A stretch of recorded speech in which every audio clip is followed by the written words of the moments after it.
नमस्कार। परीक्षा तक पढ़ाई में आपका स्वागत है। दोबारा हम लोग संज्ञा देखेंगे। संज्ञा में आपका जो है कह सकते हैं खाका जो है इसका तैयार हो गया था, हम लोग कर लिए थे। मतलब कितने प्रकार का होता है, कितने भेद होते हैं, कौन कौन से होते हैं, ये सारा आपको बताया गया है। उम्मीद है आपको समझ में आया होगा। उसके आगे इसमें जैसे हम लोग उसमें व्यक्तिवाचक और जातिवाचक पढ़ लिए हैं, ठीक है। अब उसके आगे हम लोग भाववाचक संज्ञा देखेंगे। भाववाचक संज्ञा हम लोग देखेंगे उसके आगे। व्यक्तिवाचक और जातिवाचक सभी लोग उम्मीद है समझ लिए होंगे। अगर इस वीडियो को आप लोग देखेंगे तो इससे पहले पिछला वीडियो आप लोग देख लेंगे, नहीं तो समझ में नहीं आएगा आखिर में संज्ञा है क्या, ठीक है। कितने प्रकार का होता है, व्युत्पत्ति के आधार पर कितना होता है, कुल कितना होता है, ये सारा उसमें बताया गया है। हालांकि हम जो है एक बार थोड़ा सा ज़रूर बता देंगे व्यक्तिवाचक और जातिवाचक के बारे में, उसके बाद इसे आगे हम लोग कंटिन्यू करेंगे। देखिए, जातिवाचक जो संज्ञा होता है ये पूरे एक जाति का बोध कराता है, पूरे जाति का, समूह का, वर्ग का बोध कराता है। जैसे लड़का अगर हम लोग कहें तो उसमें लड़के में बहुत सारे लड़के आ जाएंगे। ये क्लियर नहीं है कि उसमें श्याम है, बहुत सारे लड़के आ जाएंगे। तो जब बहुत सारे लोगों का बोध होगा, समुदाय का बोध होगा, वर्ग का बोध होगा, तो उसे कहेंगे जातिवाचक, ठीक है।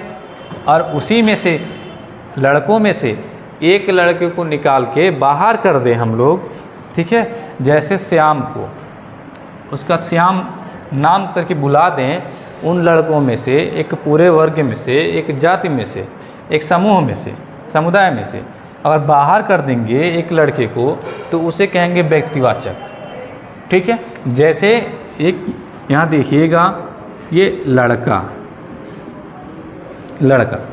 लड़के से हमें क्लियर नहीं है कि ये लड़का जो है कौन लड़का है। कोई भी लड़का हो सकता है, ठीक है, कोई भी लड़का हो सकता है। तो ये है जाति का बोध करा रहा है, ठीक है। ये जाति का बोध करा रहा है, ये जाति का बोध करा रहा है लड़का। लेकिन अगर हम यही कहें कि ये जो है श्याम, ये जो है श्याम, तो ये तो श्याम क्लियर है कि एक ही श्याम है ये, ठीक है। तो ये व्यक्ति का बोध कराएगा। उम्मीद है आप लोगों को ये समझ में आ रहा होगा। अगर आप लोग इस वीडियो को पहली बार देख रहे हैं तो पिछला वीडियो ज़रूर देख लें, ठीक है। उसमें सारा समझ में आ जाएगा कि कितने प्रकार का होता है, कौन कौन से होते हैं, कौन किसका भेद है, ये सारा आपको बताओ उसमें चल जाएगा, ठीक है। तो अब हम लोग देखते हैं भाववाचक संज्ञा। हाँ, एक बार एक चीज़ और कोई भी दिक्कत होगा तो कमेंट में बता दीजिएगा, ठीक है, कमेंट में बता दीजिएगा। भाववाचक भाववाचक संज्ञा क्या होता है, क्या होती है? ऐसे संज्ञा शब्द जिनसे व्यक्ति वस्तु के गुण, धर्म, प्रकृति, दशा, अवस्था का ज्ञान, पहचान, बोध हो, उसे भाववाचक संज्ञा कहते हैं, ठीक है। ये थोड़ा अलग है, उन दोनों से अलग है, व्यक्ति और जाति से अलग है। हमने नोट में भी लिखा है कि न व्यक्तिवाचक और जातिवाचक थोड़े अलग होते हैं। नोट में हमने लिखा है इसमें न छू सकते हैं और न देख सकते हैं। ये बात समझ में आ रही है आपको? जो भाववाचक संज्ञा होगी न उसे छू सकते हैं ना ही देख सकते हैं। कुछ लोग कहेंगे हम देखते हैं, कुछ लोग कहेंगे हम देख लेते हैं, कुछ लोग कहेंगे छू सकते हैं। हालांकि ये सही नहीं है, ठीक है। और सही बात इसमें कहा जाए तो केवल इसे महसूस किया जा सकता है, केवल महसूस किया जा सकता है। जो भाववाचक संज्ञा है केवल महसूस किया जा सकता है, केवल महसूस किया जा सकता है। भाववाचक संज्ञा केवल महसूस किया जा सकता है, न छुआ जा सकता है, ना देखा जा सकता है, केवल महसूस किया जा सकता है। आप कहेंगे कि हंसी तो हम देख सकते हैं, क्यों? मन में नहीं हंसा जाता है? हंसा जाता है।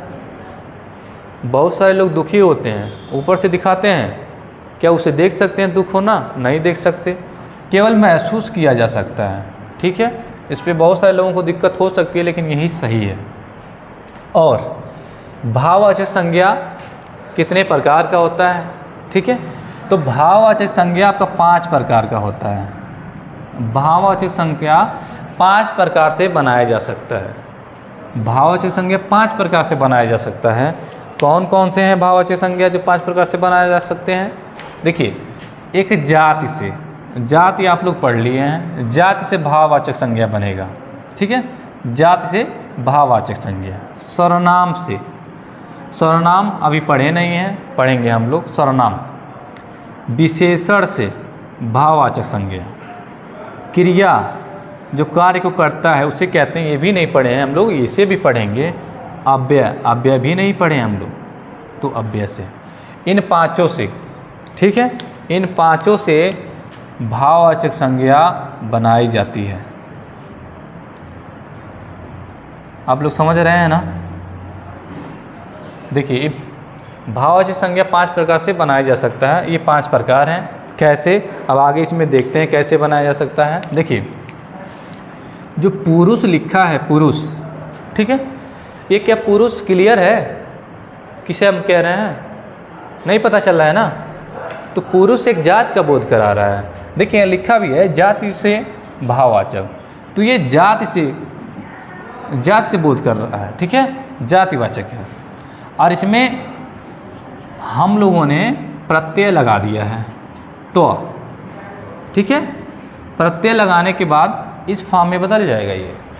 तो ये जातिवाचक से ये भाववाचक, इसे भाववाचक कहेंगे। जैसे मानव, ठीक है, इसमें ता प्रत्यय लगा है, प्रत्यय लगा के मानवता बन गया है, ये मानवता। ठीक है, और ये देखिए ऐसे बदलेंगे। बच्चा, बच्चा ये क्लियर है? नहीं क्लियर हो रहा है बच्चा। बच्चा यानी कि मतलब जातिवाचक है, और जातिवाचक से पन लगाएंगे तो बचपन। एक होता है ना बचपन, बचपन होता है, लड़कपन होता है, ये सारा होता है ना। तो देखिएगा, ये जातिवाचक से भाववाचक में अभी और उदाहरण देंगे, लेकिन ये 5 हम लोग पहले समझ लें, उसके बाद और सारे उदाहरण होंगे आगे। ठीक है, अब सर्वनाम। देखिए, बहुत बड़ी दिक्कत ये है कि बहुत सारे लोग जो है, अगर ये पढ़े नहीं होंगे तो ये कहेंगे कैसे हम पहचानेंगे सर्वनाम कौन सा है, विशेषण कौन सा है, क्रिया कौन सा है, अव्यय कौन सा है। तो थोड़ा थोड़ा ज़रूर हम बता देंगे इसमें। ठीक है, संज्ञा आप लोग पढ़ ही रहे हैं, तो संज्ञा का ही भाग है ये जातिवाचक। सर्वनाम क्या होता है? सर्वनाम क्या होता है? सर्वनाम वो होता है जो संज्ञा के स्थान पे हम लोग प्रयोग करते हैं। अब इसमें भी दिक्कत है, कैसे पता चलेगा? संज्ञा उसे कहते हैं किसी व्यक्ति का नाम, स्थान, ठीक है, इत्यादि को कहते हैं संज्ञा। जो हमारे सामने दिख रहा सारा संज्ञा है। ठीक है, तो किसी व्यक्ति का नाम हो गया, वस्तु का नाम हो गया, प्राकृतिक आपदा का नाम हो गया, बहुत सारा चीज़ हो गया, उसे हम संज्ञा कहते हैं। लेकिन संज्ञा के स्थान पे जैसे हम लिखें यहाँ पे, जैसे हमें लिखे यहाँ पे मोहन बाजार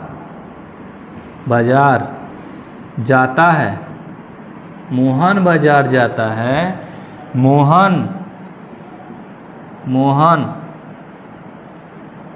मोहन बाजार जाता है, मोहन 2 केजी आम, मोहन 2 केजी आम खरीदता है,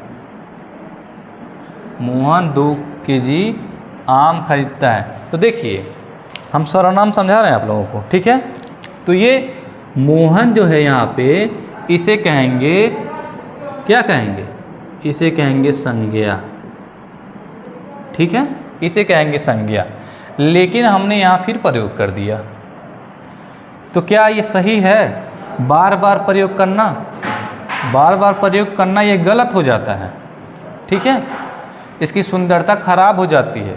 जब हम कोई लेख लिखते हैं तो बार बार संज्ञा का प्रयोग करते हैं तो इसकी सुंदरता खराब हो जाती है या बेकार हो जाती है। ठीक है, तो इसके स्थान पे मोहन बाजार जाता है, वह का प्रयोग करेंगे, वह। ठीक है, जो वह यहाँ प्रयोग हुआ है इसे कहेंगे सर्वनाम। ठीक है, किसी नाम के जगह, ठीक है, किसी नाम के बदले अगर प्रयोग करेंगे, ठीक है, जिस शब्द का, उसी को कहेंगे सर्वनाम। ठीक है, उसी को कहेंगे सर्वनाम, उसी को कहेंगे सर्वनाम। आप लोग समझ गए होंगे। संज्ञा के स्थान पे जिस शब्द का प्रयोग करते हैं हम लोग, उसी को कहते हैं सर्वनाम। तो हम लोग जो है जातिवाचक समझ गए, जातिवाचक संज्ञा से भाववाचक बनाना, सर्वनाम से भाववाचक कैसे बनता है आपको हम बता दिए। सर्वनाम क्या होता है, जो संज्ञा के स्थान पे प्रयुक्त होता है उसे सर्वनाम कहते हैं। जैसे यहाँ आप देख सकते हैं, मोहन बाजार जाता है, मोहन 2 केजी आम खरीदता है, तो मोहन के स्थान पे जब वह का प्रयोग करेंगे, इसे ही कहेंगे सर्वनाम। ठीक है, तो अगला हम लोग देखते हैं सर्वनाम। ये जातिवाचक हम लोग देख चुके हैं। तो अपना, अपना से, ये अपना जो है ना, ये अपना आपका सर्वनाम है। अपना, अपना से अपनत्व, तो ये बन जाएगा भाववाचक संज्ञा। निज, निज ये आपका सर्वनाम है, निज से निजत्व बनेगा। मम, मम से ममत्व बनेगा, इसे ममता भी कहते हैं। ठीक है, आप लोग ये समझ पा रहे होंगे। अगला विशेषण है, तो विशेषण से भाववाचक, थोड़ा विशेषण को भी समझ लेते हैं। विशेषण किसे कहते हैं? विशेषण, ठीक है, विशेषण उसे कहते हैं जो किसी की विशेषता को बताता है। जैसे हम यहाँ पे हैं, मेरी विशेषता क्या है? मेरी विशेषता हम लंबे हैं, काले हैं, गोरे हैं, मोटे हैं, ये मेरी विशेषता है। ठीक है, जो संज्ञा और सर्वनाम की विशेषता को बताता है उसे विशेषण कहते हैं। ठीक है, आप कह सकते हैं वह मोटा है, जो वह है मोटा है, वह का विशेषता क्या है? वह मोटा है, वो विशेषण होगा। मैं काला हूँ, मैं कैसा हूँ? काला हूँ। मैं जो है सर्वनाम है, अब मैं काला जो हूँ ये आपका विशेषण है। घोड़ा काला है, तो घोड़ा की विशेषता क्या है? काला है, तो ये इसे कहते हैं विशेषण। ठीक है, जब संज्ञा और सर्वनाम की विशेषता को बताता है उसे कहते हैं विशेषण। तो विशेषण से भाववाचक, ठीक है, विशेषण से भाववाचक। जो आपका मीठा है, इसमें मीठा, ये विशेषण है। मीठा से मिठास, ये मिठास महसूस किया जा सकता है। सुंदर, सुंदर से सुंदरता, ठीक है, सुंदर से सुंदरता भी महसूस होता है। गर्म, ये गर्म जो है ना आपका विशेषण है। गर्म से गर्मी, गर्मी महसूस होती है। ठीक है, तो आप लोग समझ पा रहे होंगे। क्रिया क्या है? जब कर्ता के द्वारा किसी कार्य को किया जाता है उसे क्रिया कहते हैं। ठीक है, हम सारा आपको बताएंगे। सर्वनाम किसे कहते हैं, विशेषण किसे कहते हैं, क्रिया किसे कहते हैं, अव्यय किसे कहते हैं, ये सारा हम आपको बताएंगे। ठीक है, बस यहाँ थोड़ा थोड़ा सा आपको इसमें बताया जा रहा आखिर में होता क्या है ये। तो आपका विशेषण भी हो गया। अब क्रिया से भाववाचक। ठीक है, आप लोग अंग्रेजी में पढ़े होंगे, जिस शब्द के अंत में ना रहता है, लगभग इसी से पहचान किया जाता है। देखिए, थकना, थकावट। ठीक है, थकावट महसूस किया जाता है ना जब हमें, जब ज़्यादा आराम की ज़रूरत होती है। ठीक है, ज़्यादा आराम, सॉरी, जब हम लोग कोई काम ज़्यादा कर लेते हैं तो आराम की ज़रूरत होती है ना, होती है नहीं होती है? उस समय हम लोगों की थकावट महसूस होता है। या जो भी काम हम लोग करते हैं, ठीक, कुछ समय के बाद हम लोग ज़्यादा जो है थक जाते हैं, और उसी थकना को थकावट, उसे कहते हैं भाववाचक संज्ञा। हंसना, हंसना से एक हंसी होती है, लोग कहते हैं ये क्या हंसी है? हंसी, हंसी महसूस होता है। हंसना एक क्रिया है, हंसना एक क्रिया है। सजाना, सजाना क्रिया है। सजाना से सजावट, लोग कहते हैं सजावट कितनी सुंदर है। ठीक है, तो ये सजावट जो है आपकी भाववाचक संज्ञा है। अब एक अंतिम में अव्यय। अव्यय क्या होता है? अव्यय में कोई परिवर्तन नहीं होता। ठीक है, अव्यय में कोई परिवर्तन नहीं होता। अव्यय अविकारी होता है। आपको बता दें थोड़ा सा, अव्यय किसे कहते हैं? जिसमें कोई परिवर्तन नहीं होता, किसी के अनुसार, लिंग, वचन, ठीक है, काल इत्यादि के अनुसार कोई भी परिवर्तन नहीं होता है, उसे अव्यय कहते हैं। जैसे राम, राम और मोहन, राम और मोहन, राम और मोहन बाजार जाते हैं, बाजार, बाजार जाते हैं, राम और मोहन बाजार जाते हैं। ठीक है, आप लोग देख पा रहे होंगे। और जो और लगा है ना, इसी को कहते हैं अव्यय, इसी को कहते हैं अव्यय। अब यहाँ हम राम और सीता भी कर दें तब भी कोई परिवर्तन इसमें नहीं होगा, तो इसे कहते हैं अव्यय। अव्यय से भाववाचक बनाया जा रहा है। यहाँ पे हम अव्यय आपको बाद में पढ़ा देंगे, ये आगे हम लोग पढ़ेंगे, क्रिया भी आगे पढ़ेंगे, विशेषण भी पढ़ेंगे, सर्वनाम भी पढ़ेंगे, जिसमें कोई परिवर्तन नहीं होता। अच्छा ये बताइए, राम अथवा अगर कर दें, अथवा हम कोई परिवर्तन कर सकते हैं क्या? अथवा हम कोई परिवर्तन कर सकते हैं? आप बताइए, अथवा में क्या अथवा कर सकते हैं? नहीं कर सकते, केवल अथवा ही रहेगा ये। तो जिसमें कोई परिवर्तन नहीं होगा उसे कहते हैं अव्यय। तो वाहवाही, वाहवाही से, वाहवाह से, वाहवाह से वाहवाही बनेगा भाववाचक। मना से मनाही बनेगा, मना से मनाही बनेगा। दूर से दूरी बनेगा। ठीक है, जो ये वाले शब्द होते हैं सब में देखिएगा, अंत वाला शब्द जो है ये भाववाचक है। ठीक है, ये भाववाचक है। आप लोग ध्यान देंगे, यहाँ लिखा भी गया है जात से भाव, तो पहले ठीक है जो लिखा वो होगा, बाद में भाव होगा। आप लोग उम्मीद है समझ पा रहे होंगे। देखिए ये जो भी हम सर्कल कर रहे हैं आपको, ये आपका भाववाचक संज्ञा है। ठीक है, जाति से भाव में, ठीक है, सर्वनाम से भाव में, विशेषण से भाव में, क्रिया से भाव में, अव्यय से भाव में। इसके आगे हम लोग और कुछ देखते हैं जो इम्पॉर्टेंट है भाववाचक संज्ञा में। भाववाचक में हम लोग जो है इसमें देखे हैं कि भाववाचक 5 प्रकार से बनाया जाता है। कैसे कैसे बनाया जाता है सारा आपको बताया गया है। भाववाचक आपका जात के आधार पे बनाया जाता है, जातिवाचक के आधार पे मतलब संज्ञा के आधार पे भाववाचक बनाया जाता है। सर्वनाम है, विशेषण है, क्रिया है और अव्यय के अनुसार बनाया जाता है। मतलब 5 प्रकार से भाववाचक संज्ञा बनाया जाता है। अब भाववाचक क्या होता है आपको बताया गया इसमें। भाववाचक जो संज्ञाएं होती हैं उसे केवल महसूस किया जा सकता है, देखा नहीं जा सकता, उसे छू नहीं सकते हैं भाववाचक संज्ञा। ठीक है, तो उसमें कुछ बताया गया था उदाहरण एक एक करके। अब उसमें कुछ और उदाहरण हैं जो इसमें आप देख लें। जैसे अच्छाई, किसी की अच्छाई आप देख नहीं सकते हैं, ठीक है, उसे महसूस कर सकते हैं केवल।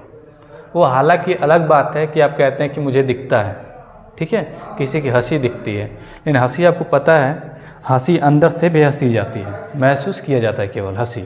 दुख महसूस किया जा सकता है, ठीक है, उसे छू नहीं सकते हैं, देख नहीं सकते हैं, तो हम केवल महसूस कर सकते हैं। अच्छाई, अच्छाई आपका भाववाचक संज्ञा है। बुराई, बुराई क्या देख सकते हैं? हाँ, लोग कहते हैं कि हम देख लेते हैं चेहरे से, हालांकि ऐसा होता नहीं है। बुराई, बुराई आपका भाववाचक है। बीमारी, बीमारी तो महसूस होता है ना, कि आप इसे भी कहेंगे कि देख सकते हैं, इसे नहीं देख सकते, बीमारी महसूस होता है, ठीक है, बीमार हैं, महसूस किया जा सकता है। जब बुखार होता है तो आपको पता है ना, केवल महसूस होता है, दिखता नहीं है। चौड़ाई, चौड़ाई आपका भाववाचक है। सुंदरता, सुंदरता महसूस किया जाता है, ठीक है, सुंदरता, सुंदरता। बचपन, बचपन आपका भाववाचक है। चतुरता, चतुर से चतुरता बना है। ऊंचा से ऊंचाई बना है। बुढ़ापा, बुढ़ापा एक अवस्था है, ठीक है, बुढ़ापा एक अवस्था है, युवा अवस्था है, जैसे बुढ़ापा है। भूख, भूख, भूख को देख सकते हैं क्या? हाँ बताइए कमेंट में, भूख को देख सकते हैं? नहीं देख सकते हैं। भूख को महसूस कर सकते हैं। प्यास, प्यास को महसूस कर सकते हैं। हरियाली, जब आप लोग देखते हैं हरियाली तो महसूस करते हैं ना, महसूस। आशा, आशा होता है और एक निराशा होता है। आशा, आशा किया जाता है। निराशा, ठीक है, जब किसी काम के न होने पे जब हम लोग निराश हो जाते हैं। क्रोध, क्रोध है आपका, ये भी महसूस होता है।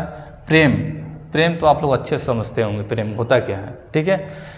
आप जब रस पढ़ाएंगे हम तो आपको बताएंगे प्रेम कितने प्रकार का होता है, ठीक है। अभी आप कितना जानते होंगे, हो सकता है एक जानते होंगे, लेकिन रस जब पढ़ाएंगे तो उसमें बताएंगे, ठीक है। रस अलंकार पढ़ाएंगे तो उसमें बताएंगे प्रेम कितने प्रकार का होता है, ठीक है।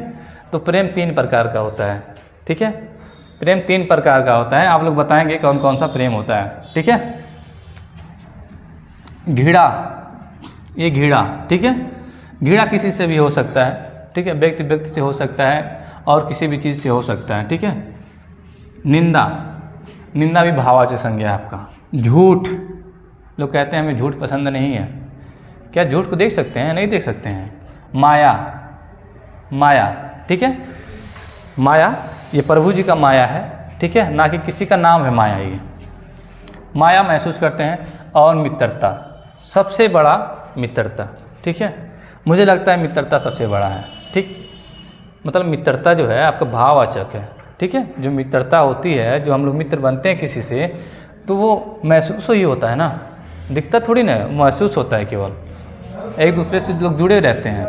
इन सभी जो भी लिखे हैं यहाँ पे, ये सारा जो है आपका भाववाचक संज्ञा है।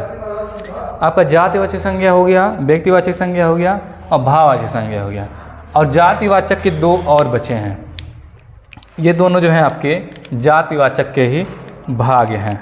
आपको पहले वाले वीडियो में बताया गया है, आप लोग देख सकते हैं। ये जो है जातिवाचक के ही, जातिवाचक, जातिवाचक के दोनों ही प्रकार हैं ये, द्रव्यवाचक और समूहवाचक। द्रव्यवाचक देखते हैं क्या होता है।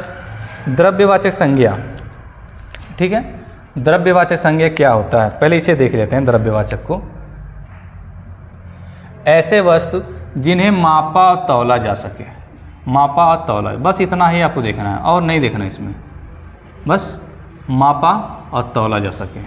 जिसे मापा और तौला जा सके केवल वही द्रव्यवाचक संज्ञा है, ठीक है।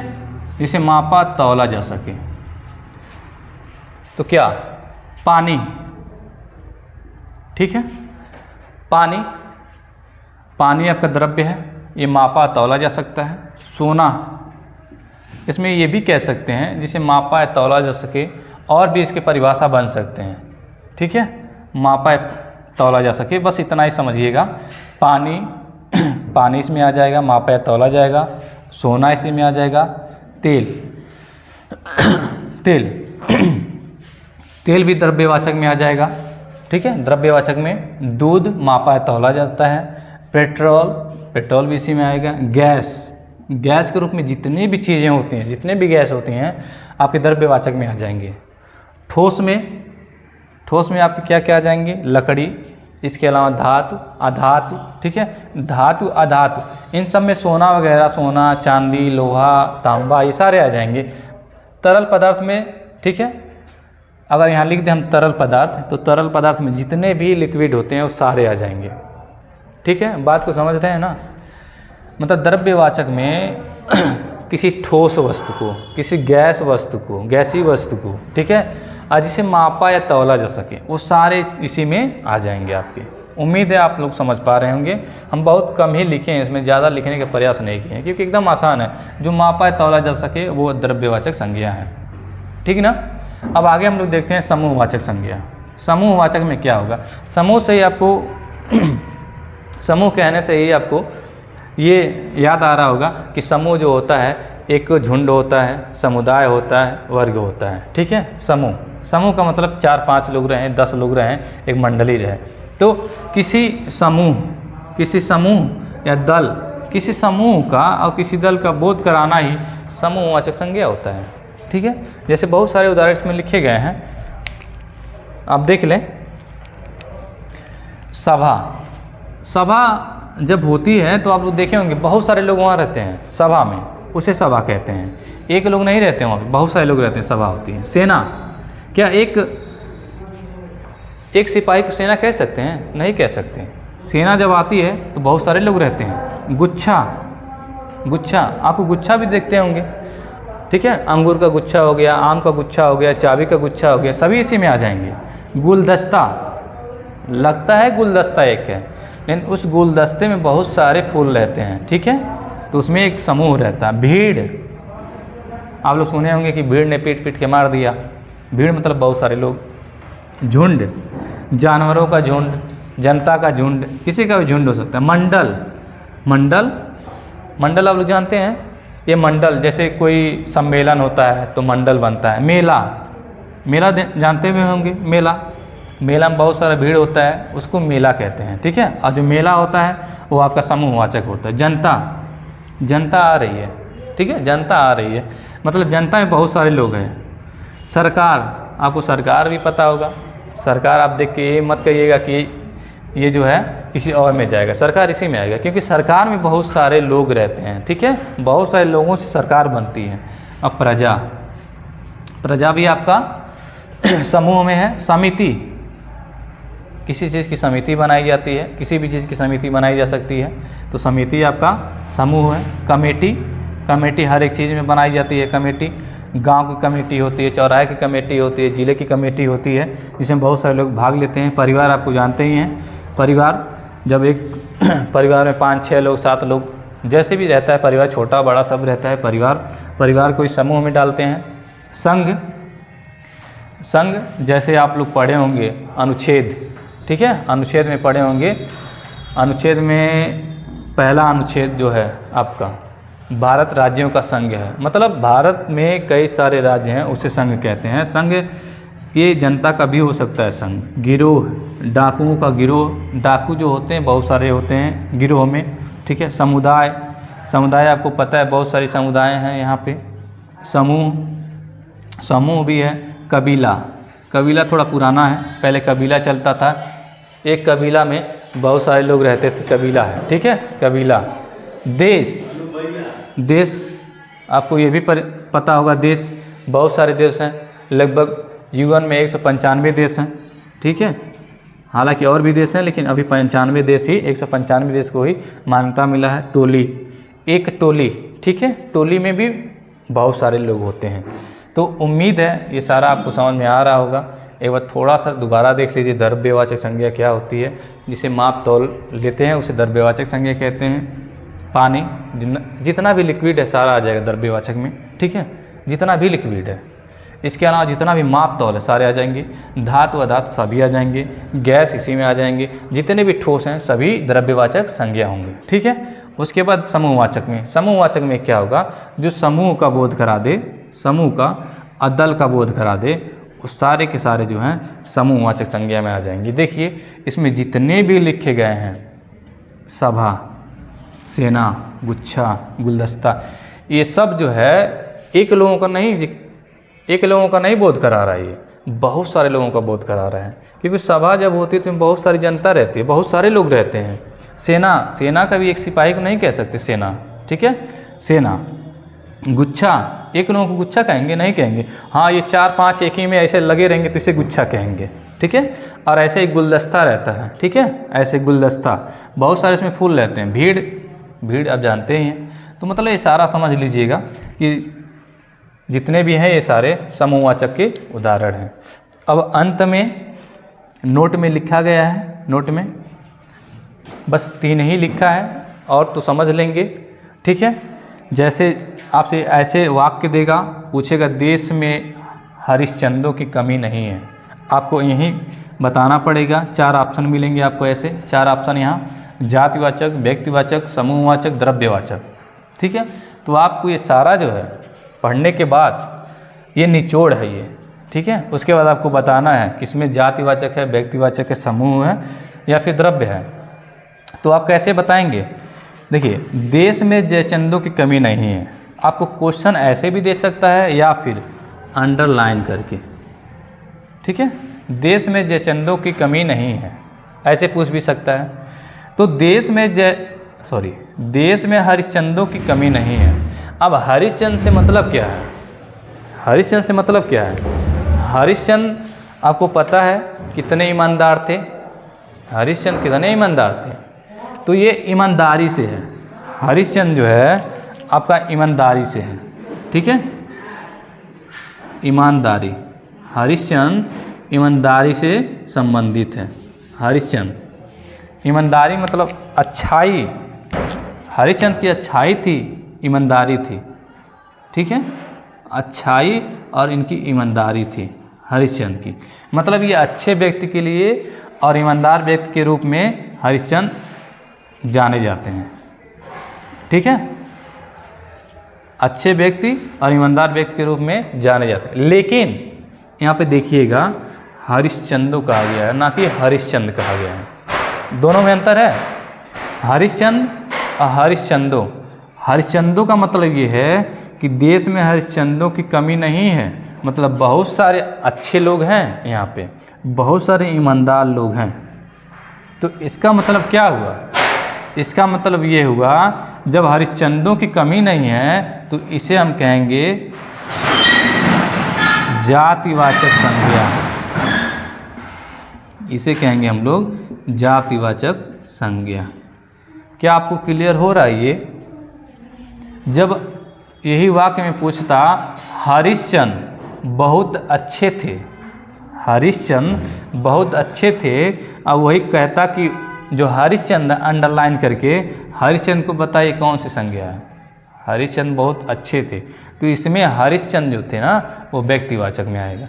लेकिन पूछेगा देश में हरिश्चंद्रों की कमी नहीं है, इसका मतलब एक नहीं हरिश्चंद्र है, इनके जैसे बहुत सारे लोग देश में अच्छे हैं। तो इसका मतलब ये हुआ कि जातिवाचक है, मतलब बहुत सारे लोग अच्छे हैं, एक लोगों की बोध नहीं करा रहा है। तो देश में हरिश्चंद्रों की कमी नहीं है, इसमें जातिवाचक संज्ञा होगा। दूसरा इसमें लिखा है जयचंदों से सावधान रहें, जयचंदों से सावधान रहें, जयचंदों से सावधान रहें। ये जयचंद क्या होता है? जयचंद का मतलब होता है गद्दार, चोर, ठीक है। जयचंद का मतलब होता है गद्दार, बेकार आदमी होता है जयचंद, ठीक है। जयचंदों से सावधान रहें। अगर यही पूछता जयचंद में कौन सी संज्ञा है जयचंद में, तो आप बताते जयचंद, ठीक है, व्यक्तिवाचक संज्ञा है। लेकिन लिखा है जयचंदों, ठीक है, मतलब जयचंदों का मतलब बहुत सारे जयचंद हैं, जयचंदों से सावधान रहें। तो जयचंद में कौन सी संज्ञा है? जयचंद में आपका संज्ञा है जातिवाचक संज्ञा, जातिवाचक संज्ञा। अगर यही जयचंद रहता तो इसमें व्यक्तिवाचक संज्ञा होता, लेकिन जयचंदों से सावधान रहें मतलब हमारे देश में बहुत सारे ऐसे गद्दार हैं, ठीक है, जिनसे सावधानी हमको बरतनी चाहिए। तो ये हो गया आपका जातिवाचक। एक और है इसमें, गोस्वामी जी ने रामचरितमानस की रचना की है, गोस्वामी जी ने रामचरितमानस की रचना की है। इससे तो क्लियर हो रहा है ना कि गोस्वामी जी जो हैं तुलसीदास को कह रहे हैं हम, क्योंकि वही ने रचना की है, तुलसीदास ने ही ने रचना किया है। गोस्वामी जी ने रामचरितमानस की रचना की है, मतलब क्लियर है ये कि गोस्वामी जी के अलावा और कोई रामचरितमानस की रचना नहीं किया है। तो इसलिए इसमें जो है आपका गोस्वामी जी ने रामचरितमानस की रचना की, इसलिए इसमें व्यक्तिवाचक संज्ञा है, व्यक्तिवाचक संज्ञा, इसमें व्यक्तिवाचक संज्ञा, ठीक है। गोस्वामी जी ने रामचरितमानस की रचना की, इसमें व्यक्तिवाचक संज्ञा है। जयचंदों से सावधान रहें, इसमें आपका जातिवाचक संज्ञा है। देश में हरिश्चंद्रों की कमी नहीं है, मतलब बहुत सारे हरिश्चंद्र हैं, बहुत सारे अच्छे लोग हैं, जिनकी कमी नहीं है। देश में बहुत सारे गद्दार हैं, जिनकी कमी नहीं है। और इसी में एक क्वेश्चन और रहता, ये बताइएगा कमेंट में, कमेंट में बताइएगा, कमेंट में ज़रूर आप लोग बताएंगे, ठीक है। बस बोल रहे हैं वैसे ही बताइएगा। भारत में गांधी जी, भारत के आज़ादी में गांधी जी का बहुत बड़ा योगदान है। अब इसमें बताइएगा व्यक्तिवाचक संज्ञा है या जातिवाचक संज्ञा है, ठीक है। एक और क्वेश्चन इसी में बोल रहे हैं, इसे भी बता दीजिएगा। भारत की सत्ता पर सिर्फ गांधी परिवार का ही अधिकार नहीं हो सकता। भारत में, भारत की सत्ता पर सिर्फ गांधी परिवार का अधिकार नहीं हो सकता। इसको भी बताएंगे कौन सी संज्ञा है।